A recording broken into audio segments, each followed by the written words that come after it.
오늘 우리가 볼 말씀은요, 잠언 29장 18절 한 절입니다. 잠언 29장 18절 한 절입니다. 우리 다 같이 한 목소리로 교독할까요? 18절입니다. 시작. 묵시가 없으면 백성이 방자히 행하거니와 율법을 지키는 자는 복이 있느니라. 아멘. 사랑하는 성도 여러분, 새해 둘째 주일을 맞이했습니다. 오늘 목사님께서 저에게 설교를 준비하라고 말씀하셨을 때 감사하면서도 어떤 말씀을 전해야 될지 많은 고민을 하면서 기도했는데요. 그래서 오늘 말씀을 준비하면서 제 마음에 오는 감동은, 하나님께로부터 오는 제 마음의 감동은 꿈과 비전이라는 단어를 떠오르게 하셨습니다.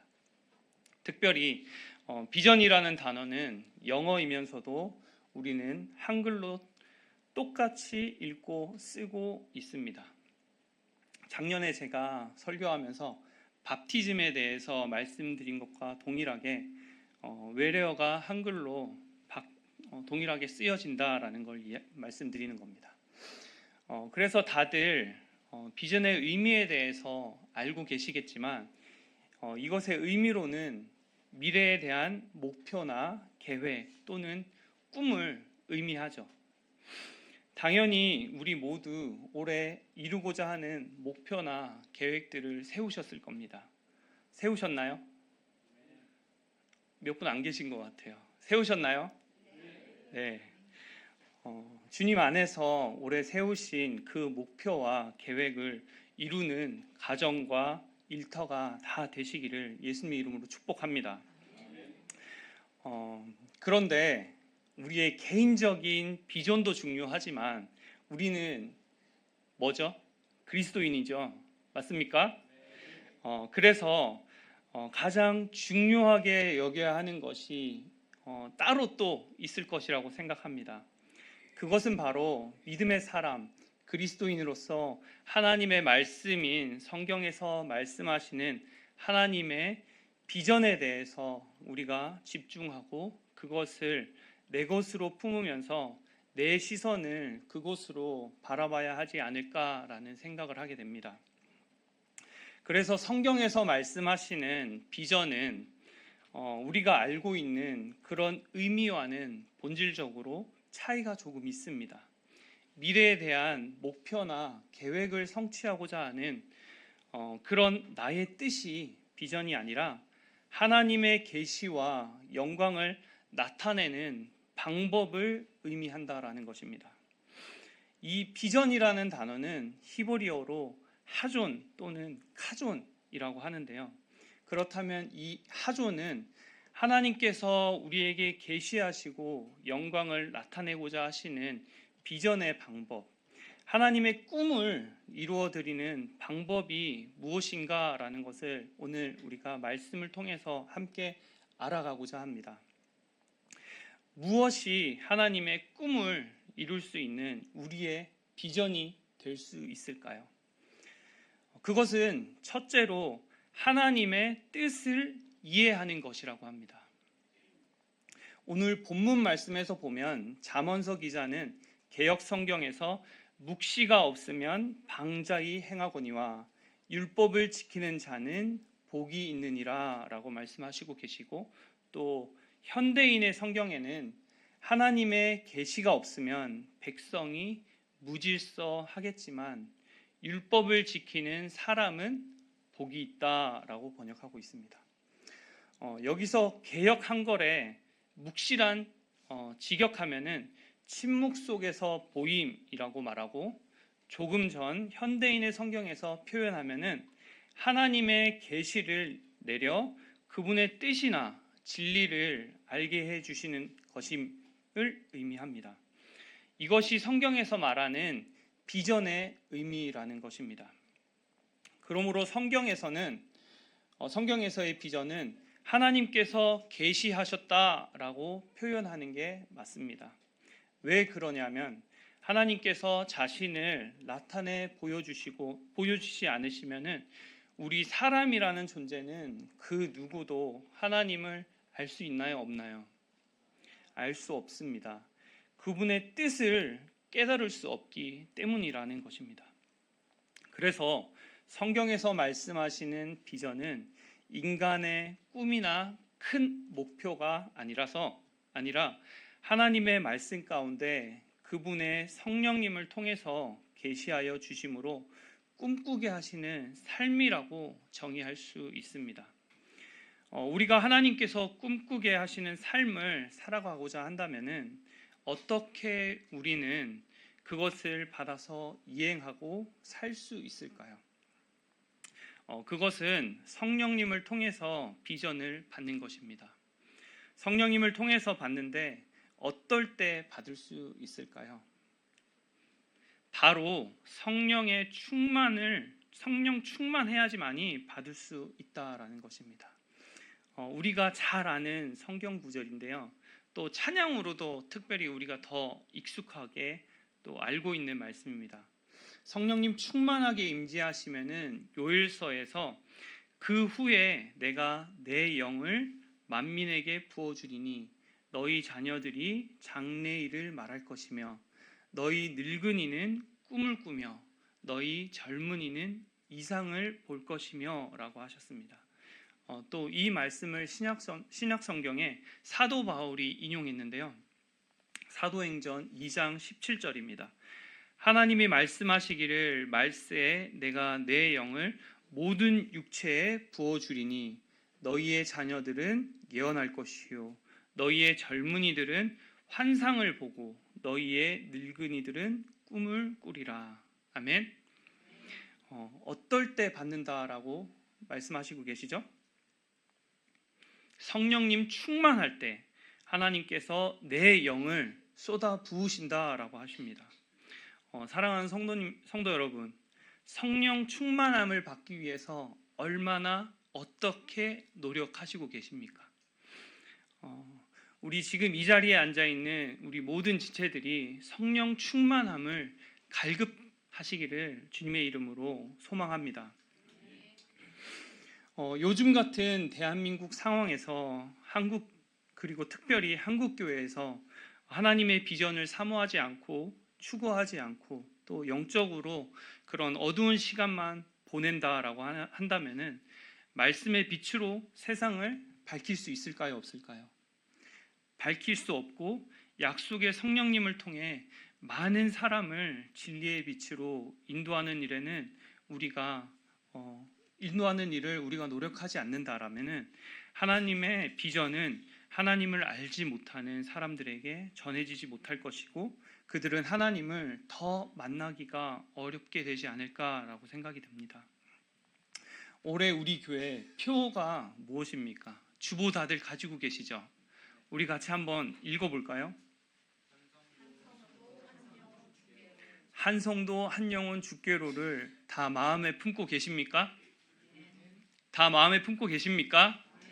네, 아멘 하셨습니다. 이것을 놓고 애쓰고 힘쓰는 우리가 되기를 간절히 소망합니다. 아멘. 네, 그래서 작년 하반기에 오신 우리 강사님들 하기선 사모님이나 그리고 또 장로님, 박장로님이시나 우리가 이렇게 권면을 계속 말씀 통해서 들으면서 뭐가 있었습니까?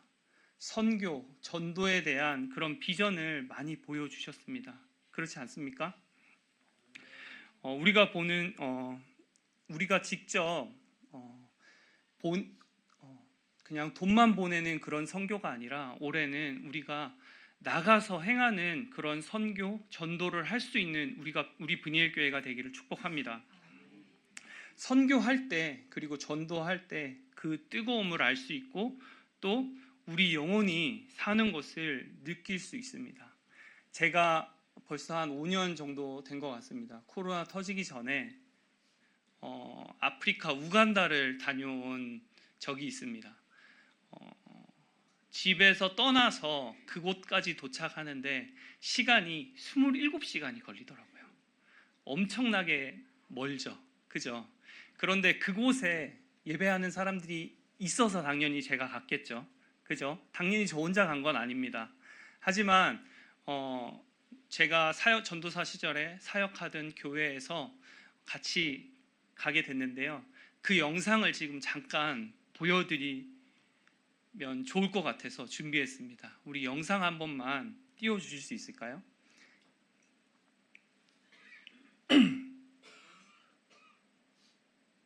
볼륨도 올려주세요.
어떠세요? 같은 우리 사람인데도 불구하고 우리의 예배의 모습과 저들의 예배의 모습은 어떻게 다른가요? 어떻게 다르세요? 그냥 문화의 차이라고만 볼 수 있을까요? 그렇지 않겠죠. 문화의 차이라고만 볼 수 없습니다. 저들의 마음에는 간절한 예수님을 향한 찬양의 그 뜨거움의 열정이 있다라는 것입니다. 제가 미국에 있을 때 미국 교회를 가보면서 느꼈던 것과 지금 현재 우리 교회의 모습은 동일할까요? 동일하지 않을까요? 동일합니다.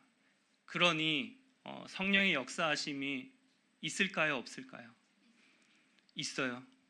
우리 교회나 한국 교회나 그리고 미국 교회나 성령의 그 뜨거움의 역사하심이 아프리카만 못합니다. 아프리카에서는 귀신에 들린 그 사람들이 떠나가고 또 이슬람 교도들이 회심하고 주님께 나와서 전심으로 주님을 회심하고 믿으면서 하나님께 예배하는 그런 모습들의 사람들입니다. 저런 모습들의 삶을 제가 지켜보고 오니까요. 저한테 득이 됐을까요? 그냥 저들에게 주고만 온 저들에게만 도움이 되었을까요? 뭔가를 분명히 저희가 전달했겠죠. 어땠을까요? 제 영혼이 살 것 같았습니다.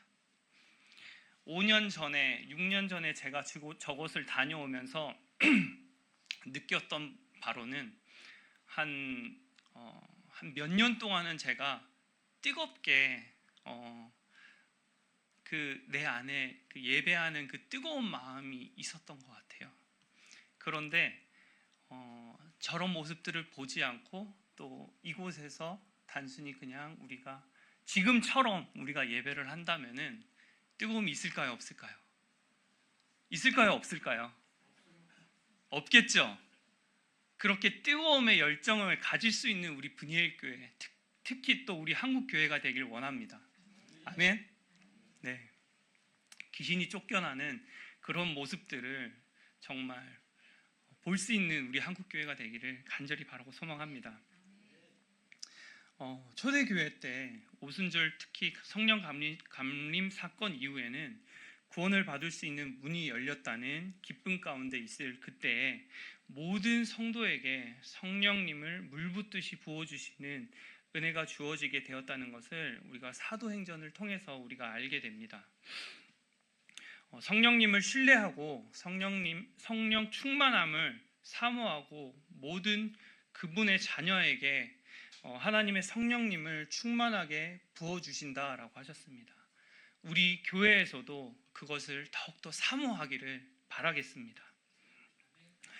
그렇다면 성령 충만함 받은 자는 이 비전을 어떻게 구체적으로 해나갈 수 있을까에 대해서 또 우리가 생각해 봐야 될 것 같습니다. 그것은 두 번째로 하나님이 주신 꿈을 꾸는 것입니다. 하나님이 주신 것, 그것을 꿈꾸는 것이 비전이라는 것입니다.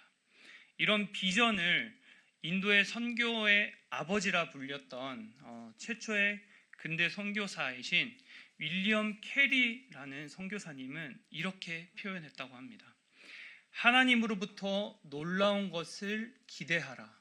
하나님을 위하여 위대한 일들을 시도하라. 이 윌리엄 캐리 선교사님의 하나님으로부터 놀라운 것을 기대하라. 하나님을 위하여 위대한 일들을 시도하라 라고 하는 평생의 그의 좌우명은 과연 무엇이 성경이 말하는 비전인지를 가장 웅대하고 가장 벅차게 선언하는 비전에 대한 구체적인 그 중에서 하나라고 생각할 수 있을 것 같습니다. 바로 하나님으로부터 오는 놀라운 것들을 기대하고 또한 하나님을 위하여 위대한 일들을 시도하고자 하는 열망이 비전이라는 것입니다. 그러므로 윌리엄 캐리 선교사님의 관점에서 비전을 우리가 이해하고자 할 때 지금으로부터 또한 대략 62년 전인 1963년 4월에 워싱턴 DC 광장에서 마틴 루터 킹 목사님의 I have a dream, 나에게는 꿈이 있습니다 라고 하는 명연설에서 우리는 하나님의 비전을 또 찾을 수 있었습니다.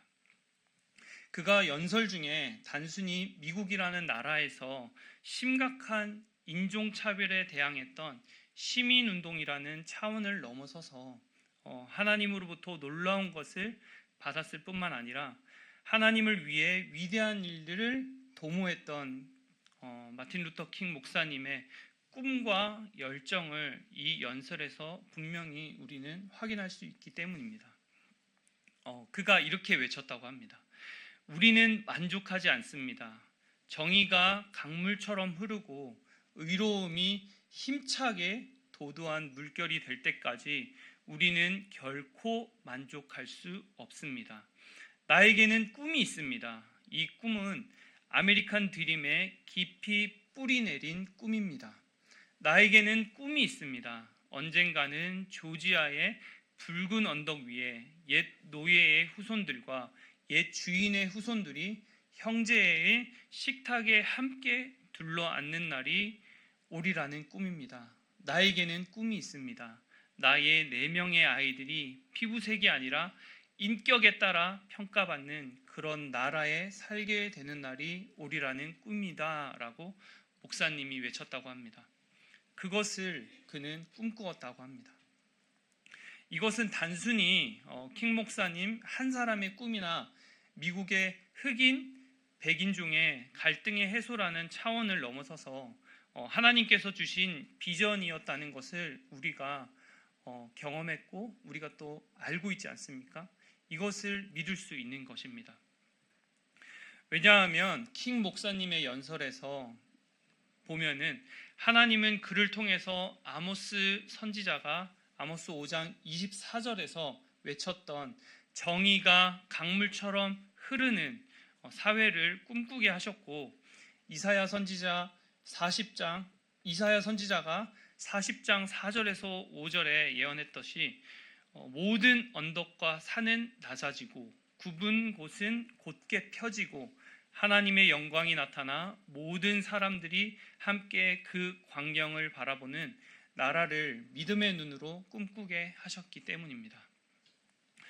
자유대한민국을 하나님이 예배하는데 거리낌이 없는 나라가 될 수 있도록 그 무엇보다 이스라엘 땅끝까지 복음을 들고 나갈 복음의 사주자로 나아갈 수 있도록 특별히 부르심이 있는 우리 교회가 그것을 잘 해낼 수 있는 교회가 되도록 우리는 비전을 품어야 할 것입니다. 종교 생활은 교회를 다니지 않는 사람들도 심지어 그리스도인보다도 더 잘할까요? 못할까요? 더 잘하죠. 그죠? 불자들이 절에서 하는 것을 우리가 들어봐서 다들 아실 겁니다. 어떻게 하죠? 정말 전심을 다해서 하지 않나요? 카톨릭은 또 어떻습니까? 정말 모든 것을 내어주듯이 그냥 그렇게 열정을 다 쏟습니다. 그런데 우리 그리스도인들은 어떻습니까? 그렇습니까? 부끄럽지 않습니까? 어떠세요? 부끄러울 수 있죠. 저희가 분명히 그들의 모습을 보면요. 그들의 그 열정적인 모습을 봤을 때 우리는 한없이 부끄러워질 수 있습니다. 그러나 우리 그리스도인들은 종교 생활이 아니라 우리는 무슨 생활입니까? 신앙 생활입니다. 신앙은 삶을 의미합니다. 제가 신대원을 다닐 때 교수님께서, 제 담당 교수님께서 이런 말씀을 하신 적이 있습니다. 삶이란 사람이란 단어를 추각해 놓은 단어라는 것입니다. 사람은 삶을 어떻게 하죠? 살아갑니다. 그런데 인간은 영원히 사는 존재입니까? 아니면 영원히 살지 못하는 존재입니까? 한번 묻고 싶습니다. 영원히 사는 존재입니까? 영원히 살지 않는 존재입니까? 영원히 살지 않는 존재. 영원히 사는 존재라고 말씀하시는 분은 없으십니까? 당연히 인간은 우리 김경호 지사님께서 말씀하셨듯이 한 번은 육체를 벗는 그런 시간이 있습니다. 그러나 사람은 영원히 살아가는 존재입니다. 어떻게 살아갈 것인가라는 의문점에서 우리는 우리에게 주어진 삶의 시간에서 우리가 하나님을 신실하게 따르는 선택으로 신앙생활을 할 것인지 종교생활을 할 것인지를 결정할 수 있는 것입니다. 제가 잠깐 앞에 걸 말씀드리면은 우리는 사후세계, 그러니까 천국과 지옥을 우리는 믿습니다. 맞습니까? 그러면은 우리 그리스도인들은 하나님을 믿는 이유가 무엇입니까? 천국을 가기 위해서입니다. 죽어서 갑니까? 아까 말씀드렸듯이 한 번은 우리가 육체의 몸을 벗습니다. 그러나 천국이냐 지옥이냐에 따라서 영원히 우리는 살아가는 그런 존재입니다. 우리는 그것을 꼭 기억해야 됩니다. 아멘. 천국에서 살 것인지 지옥에서 살 것인지를 우리는 잘 선택해야 된다라는 것입니다. 사랑하는 성도 여러분, 올 한해 종교 생활을 하지 않고 신앙 생활을 하는 우리 모두가 되기를 소망합니다. 당연히 예수 그리스도 안에서 신앙 생활을 하는 우리 분이엘 교회가 되기를 다시 한번 소망합니다. 나라를 위해 기도하고 복음의 열정을 위해 열정적으로 하나님의 비전으로 일하는 우리 분이엘 교회가 되기를 축원합니다. 창세기에서부터 요한계시록까지 성경에서 언급하는 믿음의 사람들은 우리가 지금까지 확인한 정의에서 볼 때 모두 비전의 사람들이었음을 이해할 수 있을 것입니다. 예를 들어서 창세기에 기록된 대표적인 믿음의 조상들 누가 있죠? 아브라함, 조상들 한 4사람 정도. 아브라함, 이삭, 야곱, 그리고 요셉 있지 않습니까? 그들의 삶을 한번 우리가 생각해 보면은 먼저 아브라함은 하나님께서 약속의 비전으로 부르셨다라는 것을 우리가 알 수 있습니다. 창세기 12장 2절에 내가 너로 큰 민족을 이루고 내게 복을 주어 내 이름을 창대하게 하리니 너는 복의 근원이 될지라 라고 기록하고 있습니다. 그 이후에 그의 남은 일생은 그 약속을 바라보면서 끝까지 달려갔던 삶이었습니다. 그리고 또 그의 아들 이삭은 어떠했습니까? 신앙의 가정에서 태어나서 마찬가지로 하나님의 약속을 의심하지 않고 신뢰하면서 온전하게 풍성한 믿음의 열매를 거둔 삶을 살았던 것을 보게 됩니다. 창세기 26장을 보면 이삭에게 나타났던 사건으로 그의 모습을 우리가 알 수 있습니다.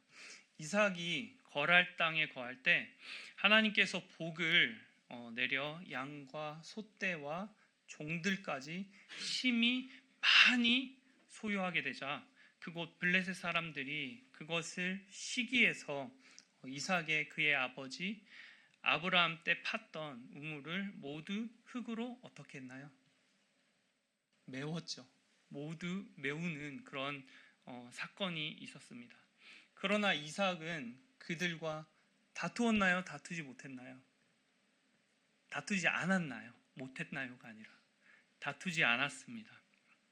다른 곳에서 우물을 다시 팠고 그들은 심통을 부리며 또 그것을 메웠지만 세 번의 이런 반복되는 이런 일들이 있었지만 그 이후에 그에게 뭐가 왔습니까? 평화가 찾아왔습니다.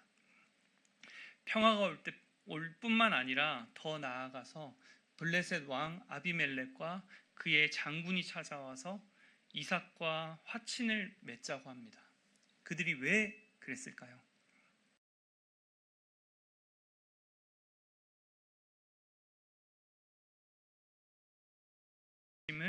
우리가 분명히 보았으므로 라고 말씀하셨기 때문입니다.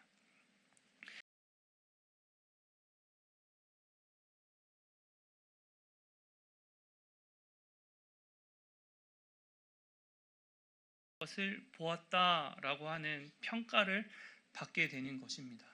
바로 이것이 약속하신 비전의 열매를 맺는 것입니다. 그의 아들 또한 야곱은 어땠습니까? 저는 야곱만큼 철저하게 자신의 야망과 꿈으로 똘똘 뭉쳐서 태어난 사람은 성경에서 잘 찾아보지 못할 것 같습니다. 그런 그가 어떻게 비전의 사람으로 바뀌게 되었을까요? 그의 형 에서의 뭘 잡고 그가 나왔죠? 발 뒤꿈치를 잡고 나왔습니다. 태어날 때만큼 집념과 야망으로 똘똘 뭉친 그런 사람이 야곱입니다. 그러나 하나님은 그 야곱보다 한 수 위인 외삼촌 라반을 사용하셔서 야곱을 훈련시키셨습니다. 또한 하나님께서는 그와 싸우심으로 한 가지 그의 육신적이고 세속적인 본성을 벗겨나가기 시작하셨습니다. 그것을 가장 극적으로 보여주시는 장면이 창세기 32장에 기록된 야복 강가에서 어떤 사람과의 씨름하는 장면이 아닐까라고 생각합니다. 그 어떤 사람은 바로 하나님 자신이었죠. 하나님은 그를 야복 강가에서 움켜잡는 야곱에서 하나님의 황태자 이스라엘로 바꿔주신 것입니다. 이스라엘의 뜻이 무엇입니까? 하나님이 싸우신다. 즉 하나님이 통치하는 하나님의 백성이라는 뜻이지 않습니까? 바로 아집과 야망의 사람은 죽고 비전의 사람으로 바꾸신 것이라는 것입니다. 하나님의 말씀 안에 우리가 거해야 될 것입니다. 그렇게 살아가시고 계십니까? 그렇다고 한다라면은 우리는 죽어야 한다는 것입니다. 하나님의 말씀 안에서 나는 죽고 하나님의 말씀 안에서 살아야 늘 새로워진다라는 것입니다. 새로워지실 준비 되셨습니까? 올 한해 새로워지시는 우리 분이엘 교회 되기를 예수님의 이름으로 축복합니다. 하나님의 말씀 안에서 내가 진정으로 죽지 않으면은 하나님을 아는 지식만으로 가득 차서 자신도 모르게 착각하면서 죄를 짓고 살아갑니다. 마지막으로 요셉은 어떻습니까? 요셉은 우리가 잘 알듯이 무슨 사람이죠? 꿈의 사람입니다. 어려서부터 여러 번의 하나님이 주신 꿈을 꾸었고 애굽의 종으로 팔려갔을 때도 바로의 꿈을 해석함으로써 죄수의 몸에서 애굽의 총리까지 올라가게 된 그런 인물입니다. 더 중요한 것은 요셉은 형들에 의해서 노예로 팔려감으로 원한과 쓴뿌리의 한많은 삶을 살았음에도 불구하고 그는 진정한 비전의 사람으로 거듭나게 되었습니다. 이것이 어떻게 가능했을까요? 그는 나중에 형들에게 이렇게 고백합니다. 창세기 45장 5절에서 8절 말씀을 요약하면은 당신들이 나를 이곳에 팔았다고 해서 근심하지 마소서, 한탄하지 마소서. 나를 이리로 보낸 이는 당신들이 아니요 하나님이시니라. 요셉이 어린 나이부터 겪었던 그 고난과 아픔의 쓴뿌리로 인해서 좌절하거나 복수의 칼을 그들에게 갈지 않고 자기 가족과 세상을 구원하는 놀라운 비전의 사람이 될 수 있었던 것은 하나님께서 그와 함께 계심으로, 함께 하심으로 그분의 뜻을 보여주셨기 때문입니다. 요셉은 비록 굴욕적인 보디발 장군의 집에 종살이나 비참하고 억울한 감옥살이 가운데서도 하나님의 명령, 하나님의 성령의 충만하심을 통해 하나님의 뜻, 곧 비전을 보았기 때문입니다. 이것이 형들에 대한 복수와 마음의 상처 그리고 쓴 뿌리를 모두 떠나보낼 수 있었던 이유였다라는 것입니다. 요셉은 진정한 비전의 사람이었습니다. 사랑하는 성도 여러분, 다시 한번 묻고 싶습니다. 비전을 소유하셨습니까? 비전을 소유하셨습니까? 비전은 예수 그리스도를 믿음으로 하나님의 자녀가 된 자에게 주시는 가장 큰 은혜입니다. 아직도 하나님을 신뢰하지 않고 내 마음대로 내 뜻대로 살면서 그분의 영, 성령님께 순종하지 않는 자에게는 이 비전의 은혜는 임할 수 없는 것입니다. 자, 그렇다면은 오늘 설교를 마무리하면서 여러분과 함께 생각해 보기 원하는 것이 있습니다. 왜 예수님을 영접했음에도 이런 비전의 삶을 살지 못하는 그리스도인이 많은가 하는 점에 대해서 생각해 보게 됩니다. 그것은 무엇보다도 하나님의 말씀과 무관한 삶을 살고 있기 때문이라는 것입니다. 오늘 본문 말씀에서 이미 보았듯이 묵시가 없으면은 백성이 방자히 행하거니와 율법을 지키는 자는 뭐가 있다 하셨죠? 복이 있느니라 라고 오늘 말씀은 성경은 기록하고 있습니다. 이 말씀에서 우리에게 강력하게 도전하는 바는 묵시가 없는 백성, 곧 하나님의 계시, 그분의 비전을 받지 못한 자녀는 하나님의 율법인 말씀을 지키지 않는 자라는 것입니다. 우리 그리스도인과 말씀은 물고기와 물과 같다고 표현할 수 있습니다. 물이 없으면 물고기가 어떻게 됩니까?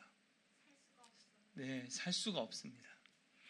이것만큼 말씀과 성령님이 떠난 인생은 내가 하나님의 자녀라고 본인이 아무리 자기 입으로 말하고 다녀도 그 안에는 결코 온전한 비전을 소유할 수 없는 것입니다. 하나님의 말씀을 떠난 비전은 비전이 아닌 우리 인간의 야망이고 희망사항 밖에 되지 않다라는 것입니다. 마지막으로 그리스도임에도 불구하고 하나님의 비전의 삶을 살지 못하는 이유는 하나님의 말씀을 따르는 것을 비현실적이라고 치부하기 때문입니다. 말하자면 하나님의 뜻을 따라 살아간다는 것은 뜻은 좋을 수 있으나 비현실적이다라고 여기는 그리스도인들이 적지 않다라는 것입니다. 왜 그럴까요? 그들은 그것을 이렇게 말한다고 합니다.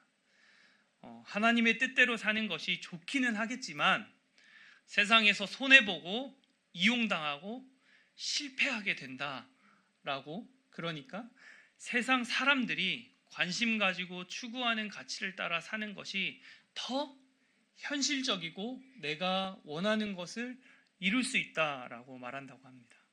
어떻게 생각하십니까? 전자입니까? 후자입니까? 과연 그럴까요? 히브리서 기자는 무엇이 믿음인지를 이렇게 말씀하고 있습니다. 믿음은 바라는 것들의 실상이요 보이지 않는 것들의 증거니 라고 기록하고 있습니다. 또 예수님께서도 말씀하시기를 요한복음 20장 28절에 예수께서 이르시되 너는 나를 본고로 믿느냐 보지 못하고 믿는 자들은 복되도다 하시니라 라고 하셨습니다. 이 말씀처럼 믿음의 눈을 가진 자만이 하나님께서 약속하신 것들의 실상을 바라볼 수 있게 하시고 보이지 않는 것을 확신하는 증거로 붙드는 영적 능력을 소유하게 되는 것이라고 합니다. 그렇게 되는 것입니다. 사랑하는 성도 여러분, 하나님께서 여러분의 믿음의 눈을 열어서 세상 사람들이 보지 못하는 비전을 소유할 수 있는 2025년 올 한 해 되기를 예수님의 이름으로 소망합니다. 특별히 올해는 해외 단기 선교를 나가기 위해서 지금 추진 중에 있습니다. 그리고 또 올 한 해 우리 분이엘교회 일정들이 하나하나 지금 다 잡혀 있습니다. 올 초부터 더욱 하나님의 말씀을 주야로 묵상하고 그 말씀을 즐거워함으로써 성령님의 충만한 은혜로 살아가는 여러분이 되기를 기대합니다. 또 그리하여 믿음의 눈으로 약속하신 실상을 바라보고 그 증거를 붙들므로 하나님의 그 비전에 대한 사람으로서 승리하며 풍성한 열매를 맺는 우리 모두가 되기를 축원합니다. 우리 예배팀 나와서 찬양 한 곡 같이 했으면 좋겠습니다. 원하고 바라고 기도합니다 라는 찬양입니다.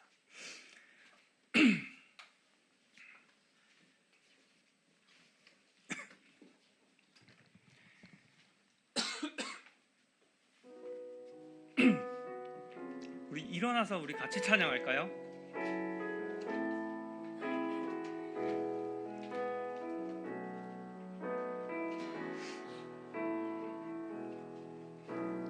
이 세상에 살아가는 동안에 나의 힘을 의지할 수 없으니 기도하고 낙심하지 말 것을 주께서 참 소망이 되시니라. 하나님의 꿈이 나의 비전이 되고 예수님의 성품이 나의 인격이 되고 성령님의 권능이 나의 능력이 되길 원하고 바라고 기도합니다. 주의 길을 걸어가는 동안에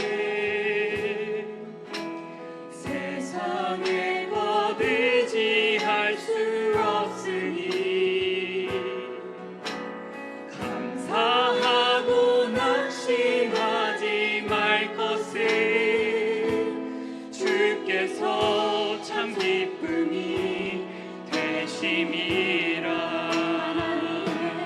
하나님의 꿈이 나의 비전이 되고 예수님의 성품이 나의 인격이 되고 성령님의 권능이 나의 능력이 되길 원하고 바라고 기도합니다. 하나님의 꿈이 나의 비전이 되고 예수님의 성품이 나의 인격이 되고 성령님의 권능이 나의 능력이 되길 원하고 바라고 기도합니다. 우리가 이 말씀 붙들고 성령님의 충만함 그리고 또 하나님의 비전을 나의 비전으로 올 한 해 이 비전을 이루는 삶을 살아가는 우리 모두가 될 수 있도록 다짐하면서 주님께 기도하면서 이것을 이루어 나가게 해달라고 다시 한번 크게 외치면서 기도했으면 좋겠습니다. 우리 주여 한번 크게 외치고 기도하도록 하겠습니다. 주여